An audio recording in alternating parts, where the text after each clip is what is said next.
Bonjour à vous tous qui nous suivez en ce moment où que vous vous trouviez.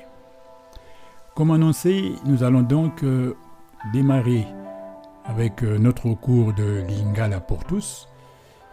Et nous avons dit que ce cours, c'est juste pour vous donner des éléments de base qui vont vous permettre de pouvoir peu à peu comprendre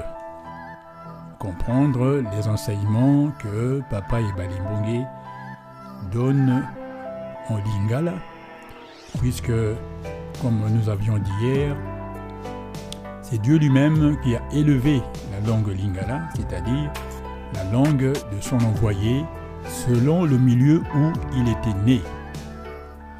Jésus-Christ, pour ceux qui ne le savent pas, prêchait dans la langue qui se nomme l'araméen. C'était une des langues pratiquées en Samarie.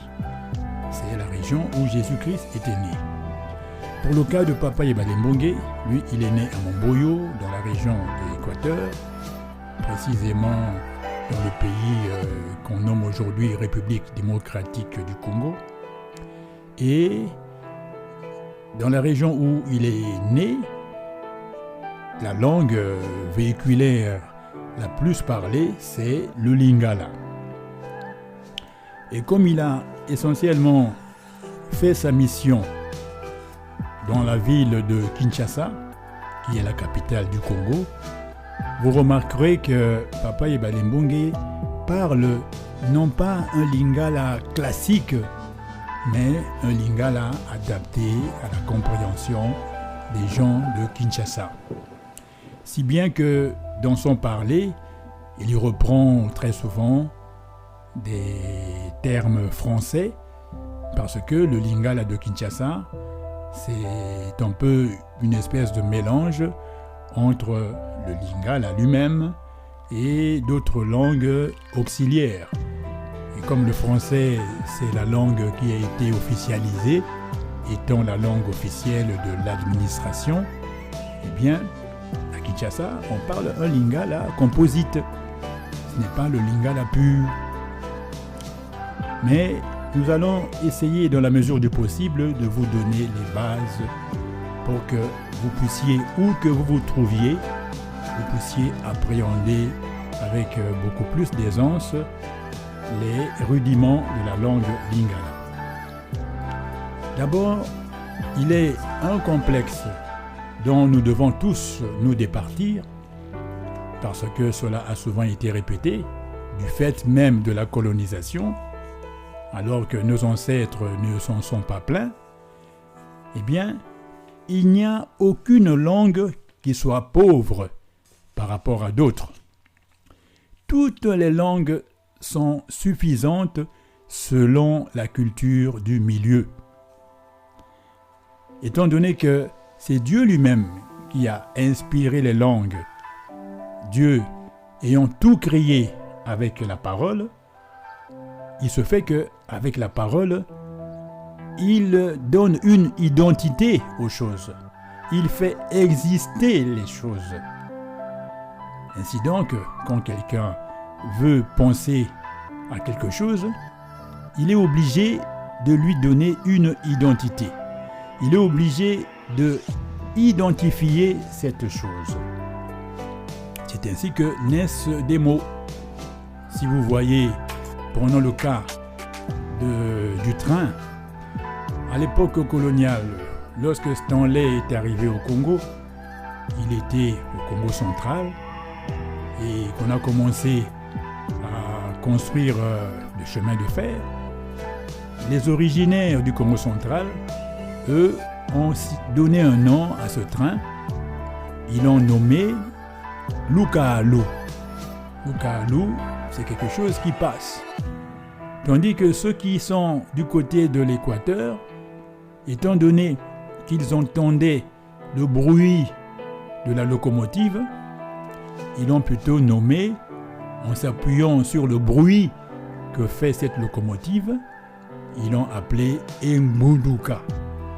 Mbunduka, c'est un terme qui exprime la lourdeur de la machine, parce que du temps de nos ancêtres, il n'y avait pas de machines sophistiquées. Et pour eux, l'image même que ce terme-là énonce, Mbunduka, ça exprime tout à la fois la lourdeur de la machine, donc le poids de la machine, et ce que cette machine fait comme mouvement. Cette machine avance, et quand ça avance, ça fait un bruit, Mbunduka, Mbunduka, Mbunduka, Mbunduka. Et vous remarquerez que dans la langue lingala, en principe, quand on désigne une chose qui fait, excusez de la tautologie, qui fait quelque chose, une chose qui dirige une action quelconque, quand c'est une chose, on dira et, on mettra le préfixe et devant. D'où cette machine qui fait Mbunduka, Mbunduka, Mbunduka, on l'appelle et Mbunduka. Quelque chose qui, par exemple, comme quand les mamans font la cuisine, elles utilisent une espèce d'assiette assez légère, quand ce n'est pas un couvercle simplement. Elles l'utilisent pour couper la pâte, par exemple, que ce soit la pâte de farine ou la pâte d'autre chose. Eh bien, puisque cette chose-là sert à découper, or découper en lingala, ça se rapporte au verbe kokata, donc découper, eh bien, cette chose-là, on l'appelle ekateli. Donc, c'est une chose qui sert à couper. C'est une chose qui coupe, qui découpe. Donc, voilà un peu, nous sommes déjà dans la matière. Mais aujourd'hui, comme c'est juste une séance introductive, nous devons vous dire d'entrée de jeu qu'il n'y a aucune langue pauvre, comme certains s'amusent à le répéter. Non, le lingala n'est pas pauvre. Autant le français, l'anglais n'est pas pauvre. Chaque langue, avec le contact d'autres gens, d'autres peuples, s'enrichit. Et c'est cela même la communication. Parce que vous trouverez que dans la langue française, il y a beaucoup de mots, beaucoup de termes qui ne sont pas issus de la culture française. Ce sont des choses qu'ils ont dû emprunter chez les autres. Il y a notamment le latin, le grec, et pour ne pas citer d'autres termes africains aussi, comme pili-pili, tout ça, c'est rentré dans leur dictionnaire.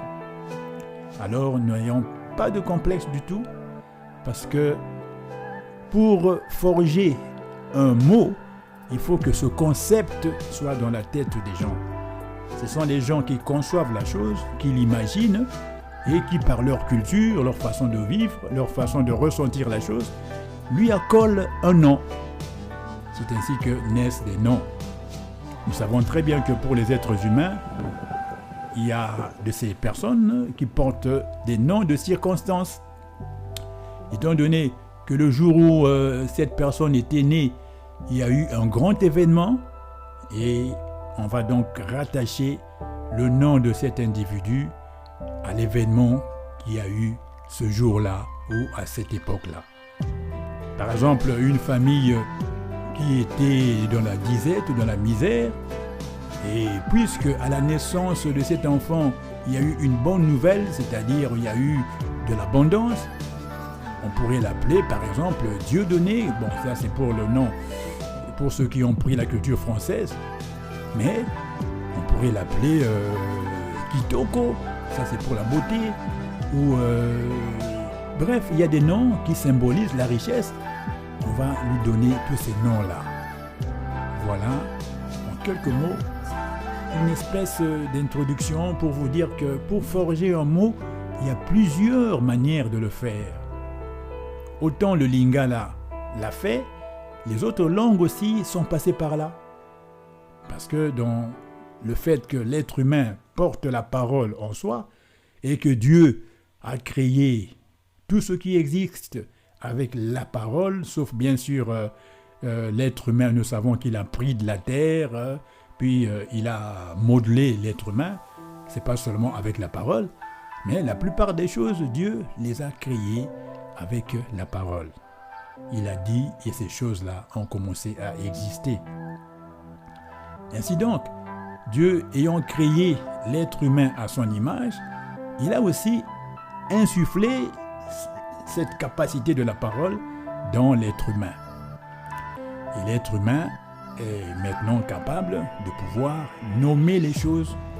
Nous savons de la Bible, c'est écrit quand Adam était devant toutes les créatures, ainsi que Dieu l'avait voulu, il lui a demandé de donner des noms.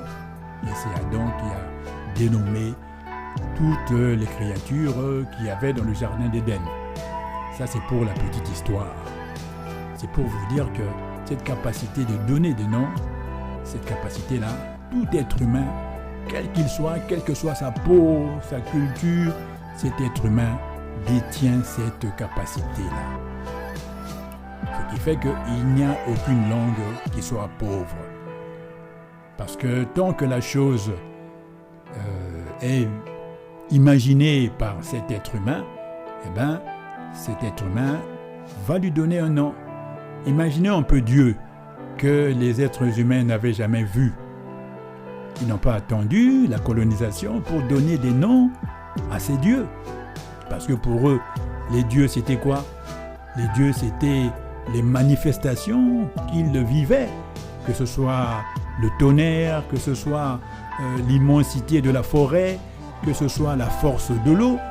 Par exemple, quand il y a les vagues qui se soulèvent pendant qu'il est en train de pagayer, eh ben, l'être humain fait tout pour être en communion avec ces esprits des eaux.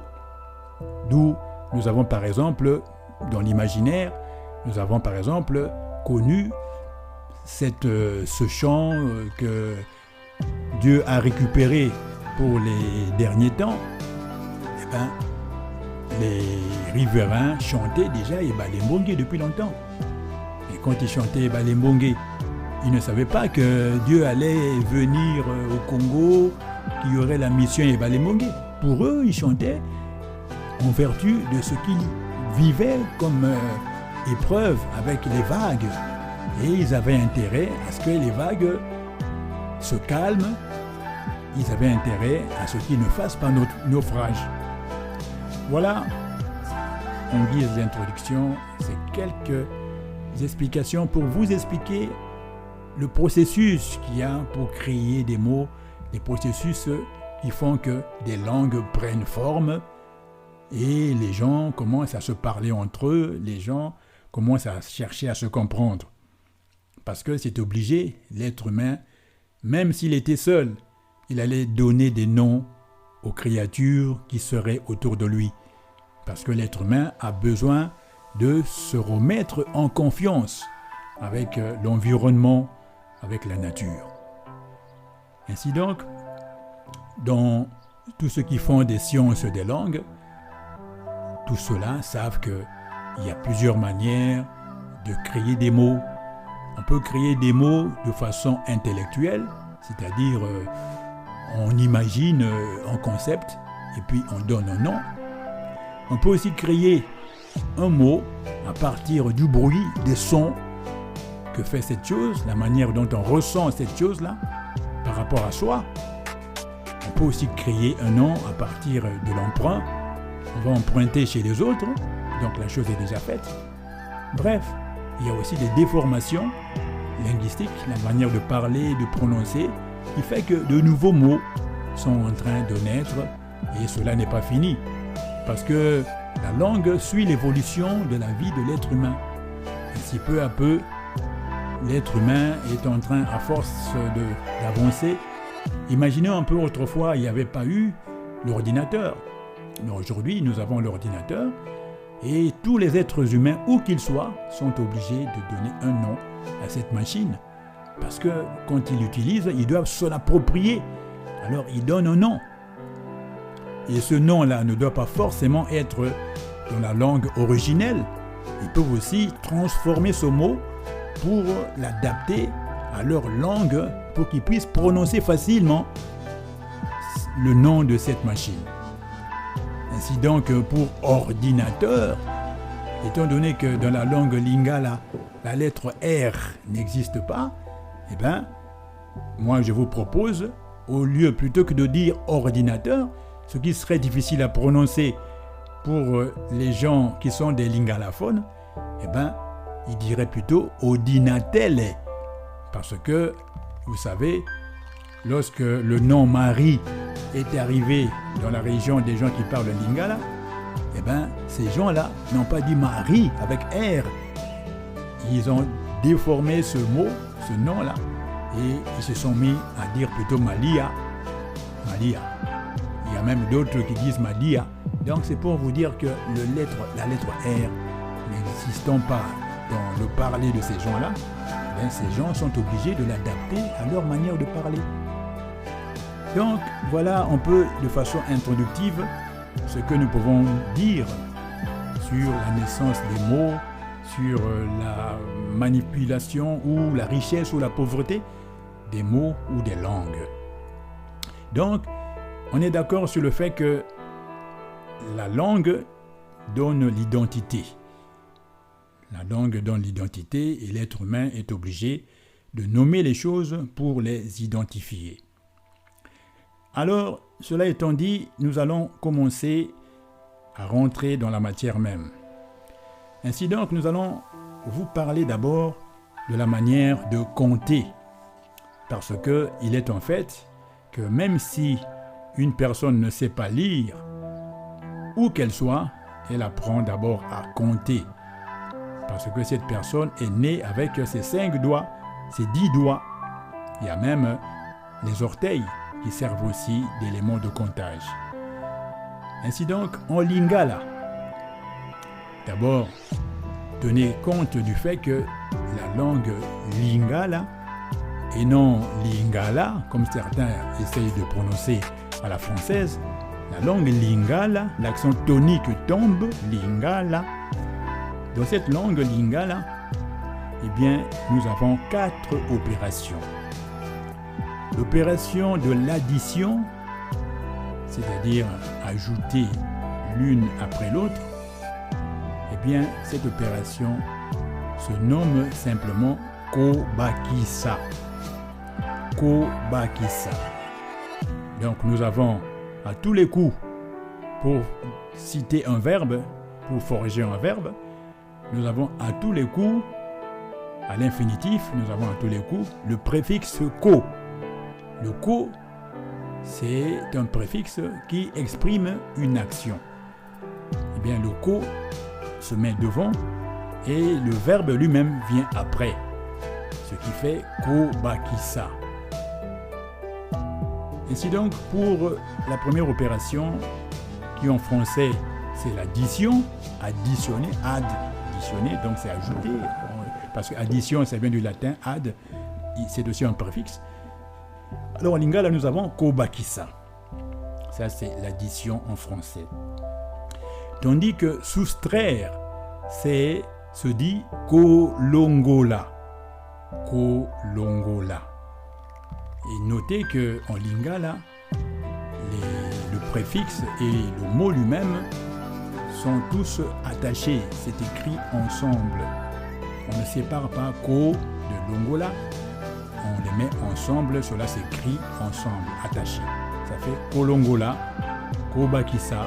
Donc kobakisa, c'est pour ajouter. Kolongola, c'est pour enlever. Kokabola, c'est pour diviser. Kokabola, ça c'est pour diviser. Tandis que multiplier, c'est koika. Koika. Vous entendez souvent dans les cantiques, on dit yikampiko, yikampiko. Eh bien, koika, c'est cela même. Multiplier, c'est cela la multiplication. Koika égale à multiplier. Donc, nous avons 4 opérations dans la manière de compter. C'est pour vous dire que nos ancêtres savaient compter. Ils faisaient aussi leurs calculs. Ils utilisaient peut-être des bâtonnets ou des pierres, ainsi de suite, mais ils avaient les 4 opérations. Donc, nous reprenons les 4 opérations. Il y a d'abord l'addition, qui se dit en lingala kobakisa. La soustraction, qui se dit kolongola, la division qui se dit kokabola, et enfin la multiplication qui se dit koika. Voilà en quelques mots comment se fait le comptage. Alors maintenant, nous allons passer au simple comptage à partir de 0 jusqu'à 100 pour vous donner une idée de la manière dont on compose le comptage. D'abord, 0 en lingala, c'est simplement ebungu tulu, c'est-à-dire c'est un 0, il n'y a rien dedans et cela se dit ebungu tulu.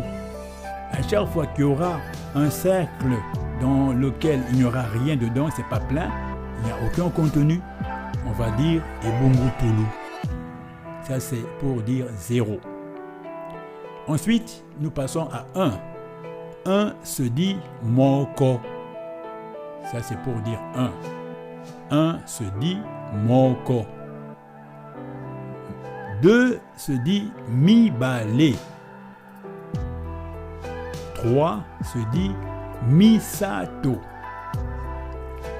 4 se dit minei. 5 se dit mitano. Alors là, nous avons les 5 doigts de la main. Nous reprenons moko, mibale, misato, minei, mitano. Ça fait les 5 doigts de la main. Et pour continuer, 6 se dit motoba. 7 se dit sambo. 8 se dit mwambe. Et 9 se dit libois. Et maintenant, nous arrivons à 10 qui se dit zomi. On écrit Z-O-M-I, ça fait zomi. Parce que le Z en lingala se prononce de façon forte. On dit zomi, mais on écrit Z simplement. Il y a bien sûr d'autres qui écrivent avec D et Z, mais c'est Z simplement. Le Z se prononce fort. Ça fait zomi pour 10. Nous reprenons. Et bungu tulu pour dire 0. 1 se dit moko. 2 se dit mibale. 3 se dit misato. 4 se dit minei. 5 se dit mitano. 6 se dit motoba. 7 se dit sambo. 8 se dit mwambe. 9 se dit libois. Et 10 se dit zomi. Voilà ce que nous pouvons vous donner aujourd'hui comme élément. J'espère que vous avez tous suivi. N'ayez plus jamais de complexe, il n'y a aucune langue qui soit pauvre, quelle que soit la race qui pratique cette langue-là, ou le peuple qui la pratique. Toutes les langues se valent, et il n'y a pas de honte à aller prendre aussi certains mots sans trop défigurer sa propre langue. Il y a des emprunts, il y a des mots d'emprunt qui des fois restent comme tels, ou qui des fois même changent de sens. C'est un mot, pour prendre un exemple, le mot blanket. Blanket, c'était de l'anglais, mais quand ce mot-là est arrivé chez les Africains, eh bien, ce mot a changé de connotation. On s'est mis à parler en lingala de bolangiti. Il y en a qui disent bolangiti, d'autres qui disent molangiti. Mais c'est un terme qui désigne un objet que les anciens n'avaient pas. Et ils ont donné un nom. Ils ont repris le nom qu'ils avaient entendu chez les étrangers, qui disaient blanket. Et ainsi donc, eux, ils ont carrément pris molangiti ou bolangiti. C'est pour dire que ce qui se fait pour le lingala se fait aussi pour d'autres langues. Je prenais l'exemple de parquet. Parquet, c'était un terme en France pour désigner le sol. Et quel sol? C'était le sol qui environnait l'espace où le procureur du roi venait plaider pour le roi. Il était un peu, comme on dit, l'avocat du roi. Mais ce terme-là, parquet, quand ce terme a traversé pour arriver chez les Anglais, on s'est mis à parler de parking. Parking, c'est le même mot qui vient de parquet. Alors, comment voulez-vous imaginer parking par rapport à son origine? L'origine désignait un certain espace où campait le procureur du roi, d'où on parle du parquet, tandis que quand ce terme a traversé la Manche, c'est arrivé en Grande-Bretagne, et là on s'est mis à parler de parking. Parking est devenu un espace où on gare les voitures, on gare des véhicules, alors qu'à l'origine ce terme désignait autre chose. Donc voyez-vous, tout ceci c'est pour vous dire qu'il n'y a pas de honte à ce que telle ou telle langue ait pris chez l'autre, parce qu'il y a intercommunication entre les humains. C'est un fait naturel.